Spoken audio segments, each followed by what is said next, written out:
Американскиот конгрес одобри нови $100 милиони за справување со, како што се наведува, руското влијание и агресија и во поддршка на организациите на граѓанското општество во Европа и Евроазија.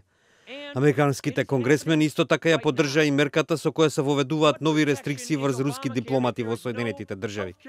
Москва претходно острого предупреди Вашингтон да не донесува ваква мерка. Овие напори се дел од новиот буџетски закон од $1.100 милиарди за финансирање на федералната влада до крајот на оваа фискална година, односно 30 септември.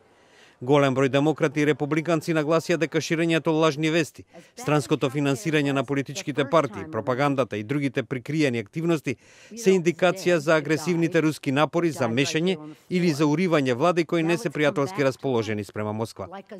Така наречениот фонд за борба против руското влијание посебно е наменет за Европа, односно граѓанските организации инволвирани во заштитата на владењето на правото, медиумите и другите програми што ги зајакнуваат и зацврстуваат демократските институции и процеси и за справување со руското влијание и агресија. Буџетскиот закон во четвртокот го усвои Сенатот, а ден претходно и Представничкиот дом. Демократите оценуваат дека победиле со тоа што спречиле во буџетот да бидат вклучени неколку приоритети на Трамп, како изградбата на зидот на границата со Мексико.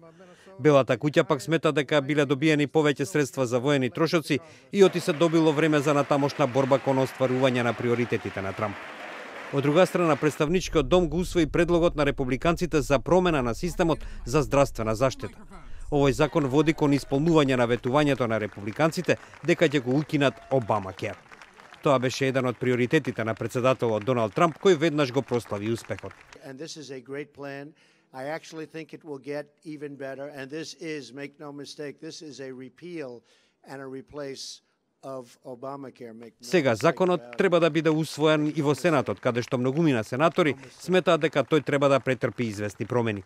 Демократите и Американското здружение на лекари, кои има 250.000 членови, се против овој закон.